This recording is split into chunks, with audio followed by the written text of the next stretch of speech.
Hare Krishna, Namaste. Chapter 14 is entitled as Gunatraya Vibhaha Yoga, Sloka 5, Part 2. Sattvaṁ rajas tamayiti gunaha prakriti sambhavaha nibadhnāti mahabhaho dehe dehinam avyayam. Material nature consists of three modes: goodness, passion, and ignorance. When the eternal living entity comes in contact with nature, O mighty armed Arjuna, he becomes conditioned by these modes. From the previous session, we learned that by nature, the three gunas, sattva, rajas, and tamas, are inherent in prakriti. That's what makes it prakriti, an unique substance. Whereas, in its essential nature, the self, the living entity, Atma, has no association with the gunas, nor it goes through any fluctuation, contraction of its knowledge. But due to the conjunction with Prakriti, based on its karma, the gunas bind him with samsara. Samsara is nothing but this material world where one goes through repeated birth, old age, disease, and death. The key message from previous session is that the three gunas, the gunas, are of prakritis, not of living entities. Now let's understand more on this. There are main substances, namely Prakriti, Jivatma, Paramatma, Kala, spiritual world, called Nitya Vibhuti, and Jnana. So, the gunas together are not present in any of the other substances other than Prakriti. Prakriti is also referred as Mishra Sattvaṁ, which means Sattva Guna with mix of Rajoguna and Tamoguna. Whereas the spiritual world, Nitya Vibhuti, is purely possesses Sattva Guna alone. There is no mix of even a bit of Rajoguna or Tamoguna over there. Therefore it is referred as Suddha Sattva, that which possesses pure Sattva Guna alone. Whereas the other substances, Kala, does not possess any of the gunas. Kala means time. And obviously, as we saw, Jivatma does not possess gunas. When we say gunas, it is not the characteristics that we talk about, it is about the three gunas, sattva, rajas, and tamas. Those qualities are not present in Jivatma. They don't possess these gunas by nature. Likewise, Paramatma and so forth. According to Nyaya-sastra, there is a method by which one establishes an unique substance or an object. Let's understand this. An object to be understood is called lakshyam, meaning goal. I may want to understand a particular object, and that object becomes my goal, lakshyam. But that object needs to have specific feature, and that's called lakshanam. Lakshyam must have lakshanam. Lakshyam is the goal, the object that I wish to understand. Lakshanam is definition, that is a specific feature of that object that I need to understand, that I am going to understand. There are 3 steps involved in this one. First is called uddesha. Second one is called lakshana. Third one is called pariksha. Uddesha means identifying an entity by specifying them by their names. That's called uddesha. First, a name is established. Lakshanam is stating the unique quality of that entity.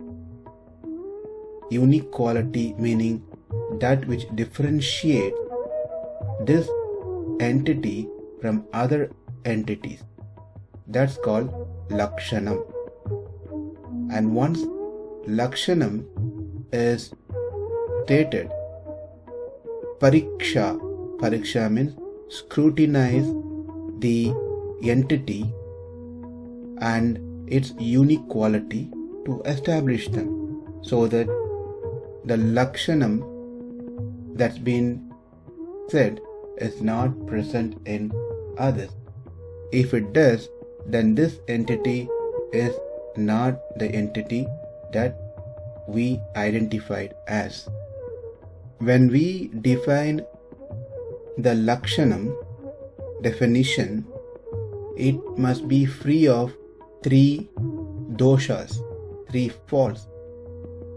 Number 1, asambhavam. Number 2, avyapti. Number 3, adivyapti. Asambhavam meaning the definition that was presented on the object is not present, then that is called asambhavam. We are trying to define a quality which is not even present in that object. That is called asambhavam. That's one of the fault. Let's consider cow as an example. So the first thing is, the object of my understanding is cow. That is uddesha, meaning we are enumerating entity by specifying them by their name. So this is cow. That's the first thing. Then lakshanam. Why I call this as cow, not as goat, not as horse, or how does this cow differentiate from goat and horse and etc.? That becomes lakshanam. The unique quality of that entity is called lakshanam. When I say the quality of a cow is it possesses a single hoof. Hoof is nothing but the base that present on cow's legs. But the truth is that cow never has single hoof. It has split hoof. Only horses has single hoof. Therefore, this is called asambhavam. Asambhavam means we are giving a definition that does not exist in our lakshya, in our goal, that object. This is one of the dosha. Next dosha is avyapti. Our definition not being present in some of the entities that are our lakshya. Let's take the cow again as our example. Now we agree to the previous one and we now say cow of brown color. Well, the brown color cows are there, which means it's present in the cows. We've seen it. But there are also other cows which are not brown in color. There are white color, there are mixed colors, and so forth. Therefore, this is also a fault. When we say a definition of a particular object, that definition must present in every element of same type. So it must be present in all the cows. In the first case, possessing two hoof is present in all the cows. That's satisfied. Therefore, it is not asambhava. Second one is avyapti, where when we say that cows are defined by its brown color, well, there are brown color cows, but there are also other color cows.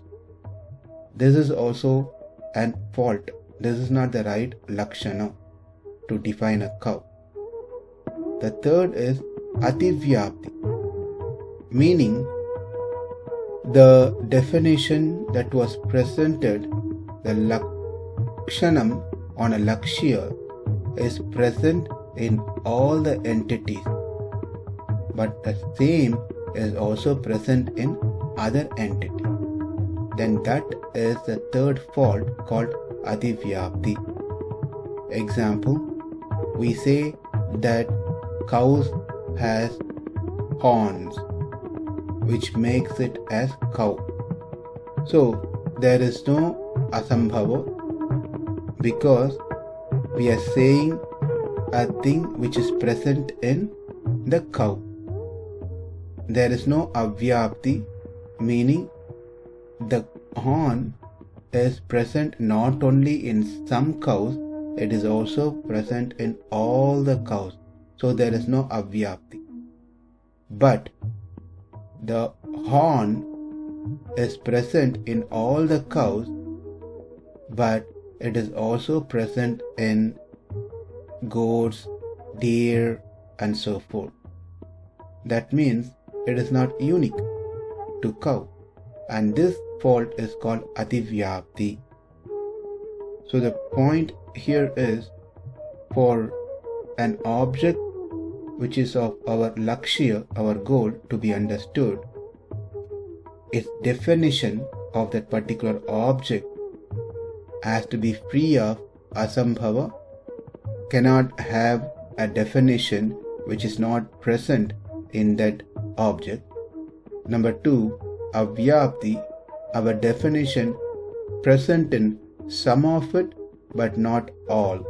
That is avyapti. Ativyapti is number three, where our definition is fully present in all of the entities, other entities of same type, but it is also present in other different entities as well. Now coming back to our main subject of prakriti and gunas. Gunas are present in prakriti. Therefore, there is no fault of asambhavam. We didn't say something which is not of prakriti. Number two, avyapti. It is not that gunas are present in prakriti, whereas it is not present in its byproduct. It is there in mahan, ahankara, and every other element within prakriti. Therefore, it is free of avyapti. The third is ativyapti. That is, the gunas are present in prakriti and in its all byproduct. But the gunas are also present in other substances like living entity, paramatma, and so forth. That is not the case. Living entities, paramatma, kala, they are all free of gunas. So there is no ativyapti dosha as well. And when we analyze this pariksha, we will understand that prakriti with its mixed gunas or unique. These gunas are specific to Prakriti and they are together all the time. This goes back to our previous session that we saw that Swarupa Nirupaka Dharma of the Prakriti is its Mishra Sattvaṁ. That is a Sattva Guna which is mixed with Rajoguna and Tamoguna. This is explained in the first half of the sloka. Sattvaṁ Rajas Tamaiti Gunaha Prakriti Sambhavaha. And these are the three gunas which entangle the living entities within the body, which actually has no trace of three gunas in its natural condition. But then in the conditioned state, the Jivatma is fully influenced and controlled by these three gunas. That is mentioned as Avyayam. Avyayam, in its original state, the living entities does not have any influence of three gunas. These gunas as no way can control the Atma. Then what to speak of influencing them? So what's happening right now is something which is not natural. It is more of artificial. Because Atma is Avyayam. In its original state, it is completely free of any changes. Avyayam means immutable by nature. Not that sometime it's in mode of goodness, sometime it's in mode of passion, sometime it's in mode of ignorance. By nature, Atma does not go through any of these changes, Avyayam. The Atma's knowledge does not shrink or expand, meaning there are no Atmas of, say, lower knowledge or higher knowledge. Among the Atmas, they are same with unlimited knowledge. But that's not what we see among ourselves. We see differences, that one has more knowledge compared to the others. That is just because of the Atma's conjunction with the three gunas and which is based on one's karma. If this conjunction doesn't exist, then the Atma is Avyayam, which is its natural position. But due to our existence in this world, these three gunas which binds the Atma in the body. Therefore, it appears that Atma goes through variation, but in reality, that only happens when we are in conjunction with the Prakriti, not otherwise. We still have quite a bit of open questions that needs to be answered, that we will continue in the following sessions. Namaste. Hare Krishna.